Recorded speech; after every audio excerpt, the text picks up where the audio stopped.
Hello, my name is Dr. Yolanda Parker, and I am the mother of the fourth generation child born in the historic Carver Heights community. And I'd like to introduce to you one of the first fathers of the historic Carver Heights community, the Honorable L. Clifford Davis. Judge Davis, welcome, and it's really an honor to have you here today to share some of the history and share some of your time about the historic Carver Heights. It's good to be with you. Well, thank you, sir. And just to introduce him, Judge L. Clifford Davis's legal challenges began when he first sought admission to the all-white University of Arkansas School of Law. That effort was the forerunner to a distinguished career in the legal profession, one that included 2 decades of service as a judge in the Texas court system. He was admitted to the historically black Howard University School of Law in Washington, D.C., and attended for 1 year. Judge Davis graduated from Howard in 1949 and returned to Arkansas, where he passed the bar exam and was admitted to practice on July 4th, 1949. However, after being admitted to the bar in Texas in 1953, he settled in Fort Worth, opening one of the first African-American-run law offices in the state. Judge Davis started and organized the Fort Worth Black Bar Association while also assisting attorney Thurgood Marshall of the National Association for the Advancement of Colored People, the NAACP, on cases that would ultimately be Brown versus Board of Education of Topeka, Kansas, 1954. After over 3 decades as an attorney, in 1983, Governor Mark White appointed Davis to the position of Criminal District Court Judge. He won re-election and held the post until 1988, when he moved to the Visiting District Court Judge. He retired from the bench in 2004. Judge Davis has earned numerous awards and recognitions. Davis has also been inducted into the National Bar Association's Hall of Fame and the Arkansas Black Hall of Fame, and was the 2015 recipient of a Lifetime Achievement Award from Texas Lawyer. He received an honorary Doctor of Laws degree from the University of Arkansas in 2017. And he was awarded the Bob Mang Award in 2002 by the National Association for the Advancement of Colored People. Judge Davis was recognized when a local Fort Worth elementary school was named in his honor, also in 2002. Judge Davis continued to practice as counsel for the Fort Worth firm of Johnson, Vaughn, and High School until he retired in 2018, and he is now 94 years young. Wow, what an amazing and impressive resume. Thank you. Yes, sir. And so now what we would really like, we have a community of educators, and I want to be able to teach my little Claude part of this unique heritage of the historic Carver Heights. And you're the perfect person to help him understand. And so could you please give us a little history about how the streets were named in this community? Well, in the development of this community, which was early days called the Silk Stocking Row, because the houses were occupied basically by business and professional people. It was developed, and this is one high-class neighborhood where it was developed especially for black people, and black people were the first occupants of this area. It started in the early 50s and proceeded until houses were built on all of the lots in the area. And they were built by individuals, sold and built by individuals for individuals. There was not a great deal of speculations. They were built for individuals who had bought the lots. And that's how this area developed. Very nice. And so with the development, how were the streets named? In naming the streets, they were basically named after mostly black people who were active advocates for the civil rights of black people, nationwide and locally. Okay, so could you give us the backstory for each of the streets? For instance, for Ransom Terrace, what's the backstory? Ransom Terrace was named after one of our physicians in the town. Actually, there were two physicians, Dr. R.A. Ransom and his son, Dr. Riley Ransom Jr. And Ransom Drive is named after Riley Ransom Jr. But his father was a physician in this town, and one time had what was a hospital for blacks over in the neighborhood where Allen Chapel Church is now. In those days, black physicians could not send their patients to the existing hospital, so he had his own hospital at that time. And Dr. Riley Ransom Jr. was his son, who also practiced in this town, and the street is named for that family. Very nice. And then Fleming Drive? Fleming Drive was named after Dr. George D. Fleming. Dr. Fleming was a dentist in this town and was a very, very active advocate for civil rights. As a matter of fact, he, for 30-some odd years, was president of the local branch of the NAACP, and for a very long time, he was also a member of the National Board of Directors of the NAACP on the national level. A very strong advocate for civil rights and open up opportunities for black people. In those, we were called colored people in those days. He was very, very active in that capacity until his death. Okay. And now Bunch Drive. Bunch Drive. Bunch Drive was named after that diplomat, Ralph Bunche. Ralph Bunche was a very well-known diplomat. He was an educator, had been in education for his career, and later went into operation as a diplomat. And he was very, very instrumental. As a matter of fact, he was a prime mover in the activity which settled the Israel with the dispute with the countries in that area. And for that work, he was awarded the Nobel Peace Prize. Very, very, very active and very, very well known worldwide for his diplomacy. Very nice. And Ellington Drive. Ellington Drive was named after the famous musician we know as Duke Ellington. His real name was Edward Kennedy Ellington. Duke Ellington was a very, very famous musician in his day and time, and played all about the country, including many, many of the better theaters and venues in New York and many other cities all about the nation. The Duke. And Lucas Drive. Lucas Drive was named after one of the leading Baptist ministers in this state, Dr. I can't think of his first name, but he pastored the church, I believe, in Houston, but he was better known because he was over the Baptist Convention for black people in his day. Very, very active participant, also an advocate for our advancement. Was that Albert Anderson Lucas? I believe, yes, that sounds like it was. Okay. Dr. A.A. Lucas, yes. Okay.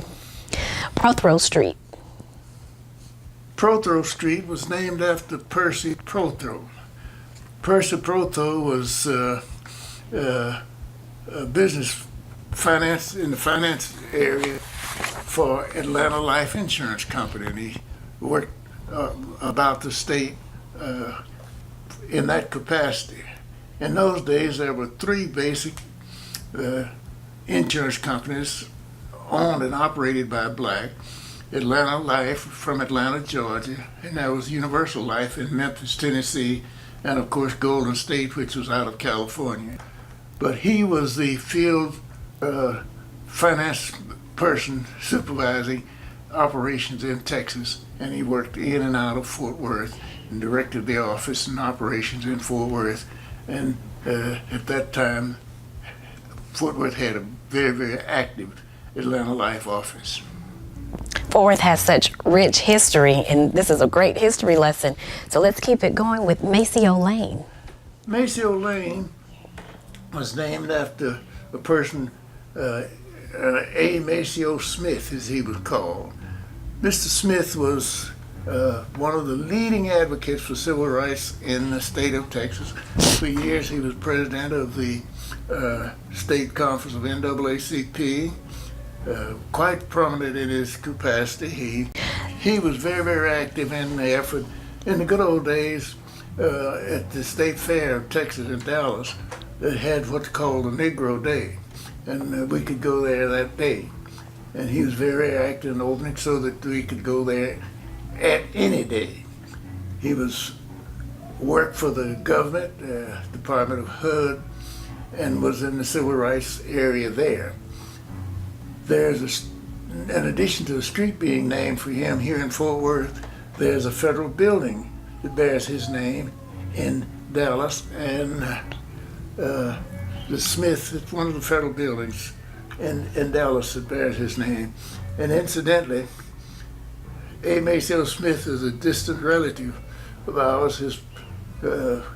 His family originated in the same county in Arkansas where my family originated, and he's distantly related. Oh, that's a nice connection. Well, please tell us about Hooks Lane.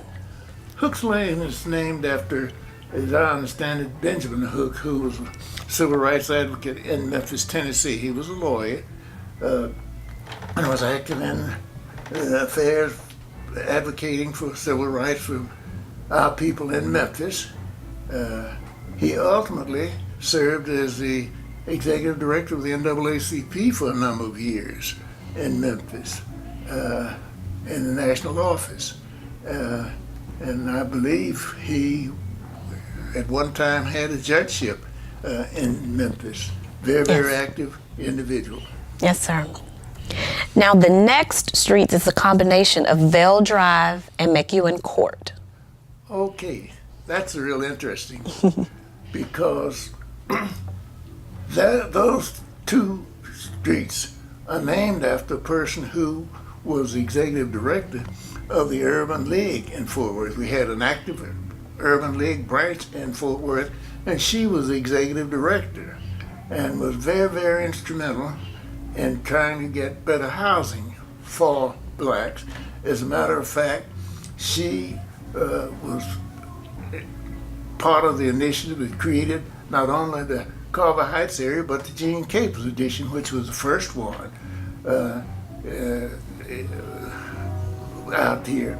The Gene Capers edition, as well as the Carver Heights edition. And Vale Drive is named after her, as well as McEwen Court. Her name was Velma McEwen. Very nice. We have a few more. It's my understanding that these last three are wartime veterans. So Truman Drive, what's the history of Truman Drive?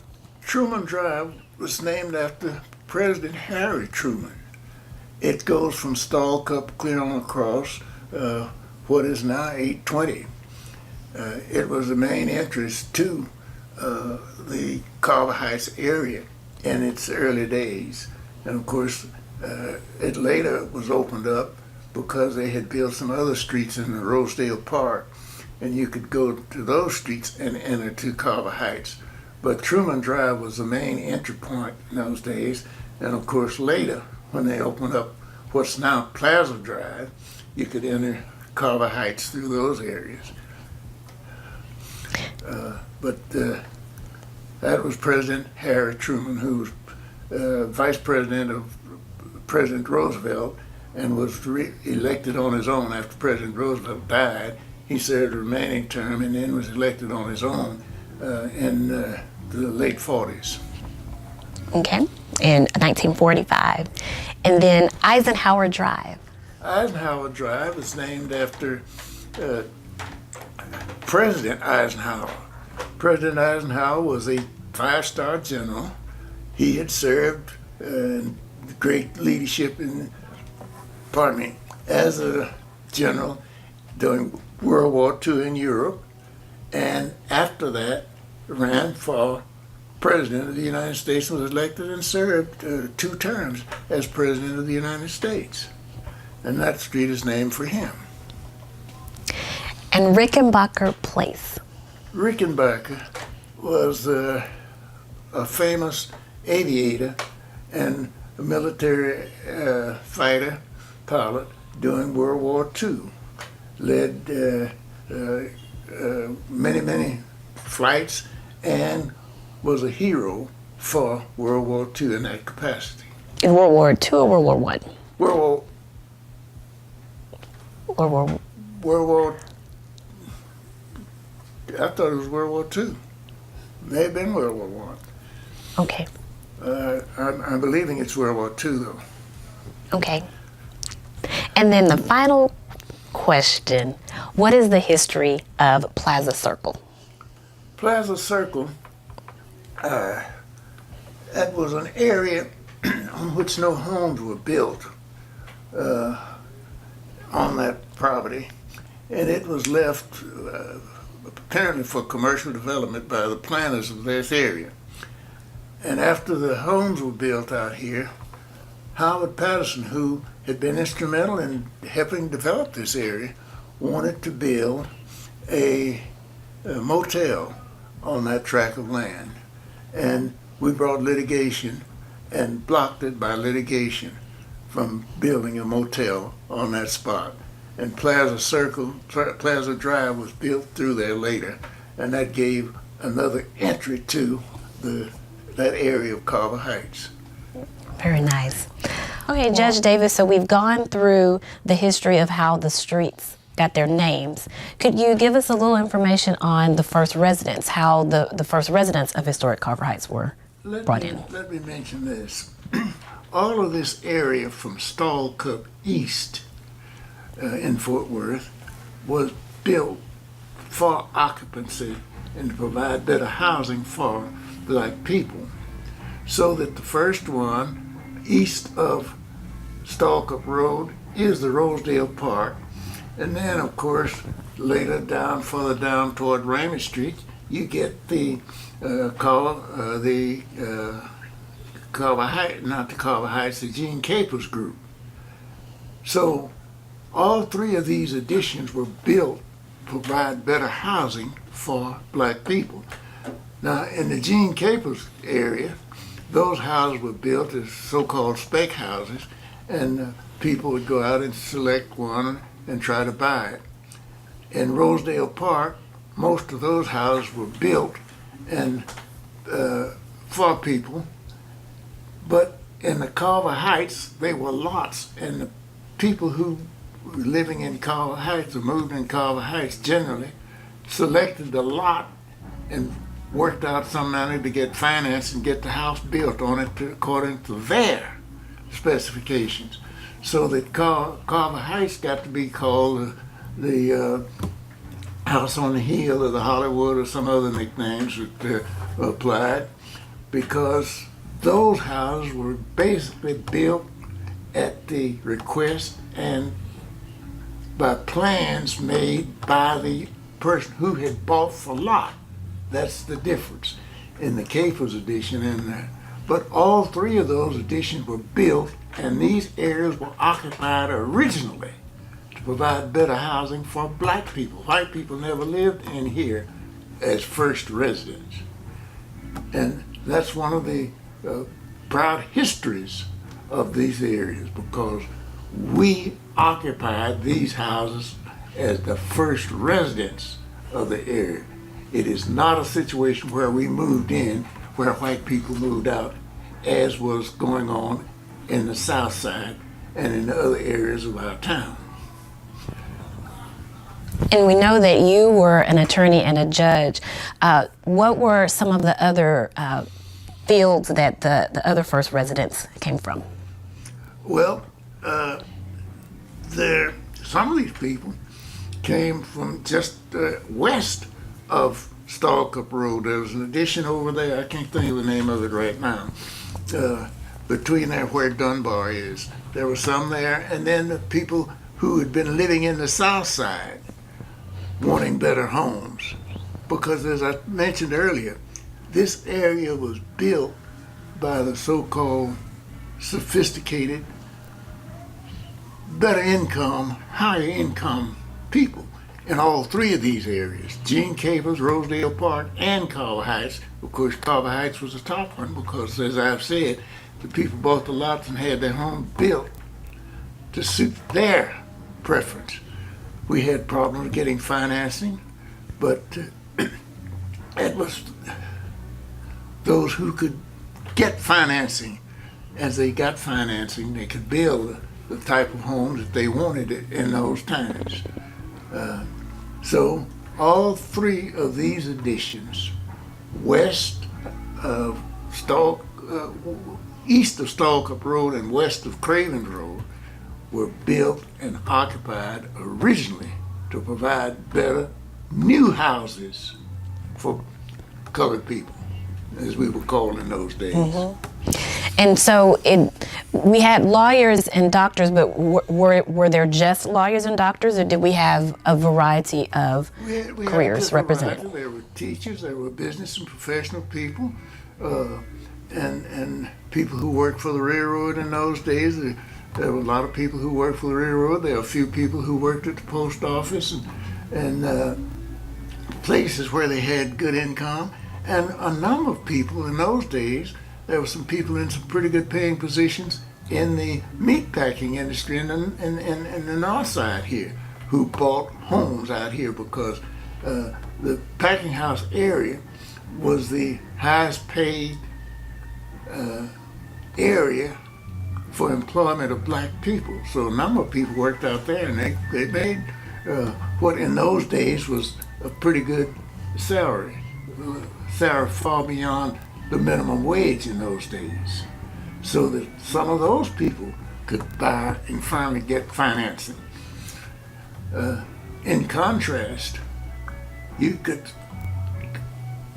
get some of the financial institutions to finance homes out here, but in the south side, when people were trying to move up there because they were replacing white people, you have a problem trying to get financing.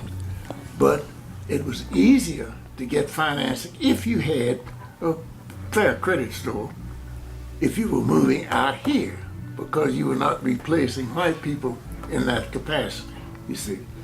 And that's how this area did grow. I worked with the real estate association called the Realtors, and we planned to try to help this area build up. And we slowed down trying to move people further in the south and into Rolling Hills until this area could be fully occupied out here. That was a plan by the black real estate brokers who were called realtors, so that the people all over were cooperating and very, very proud of this area. Very nice.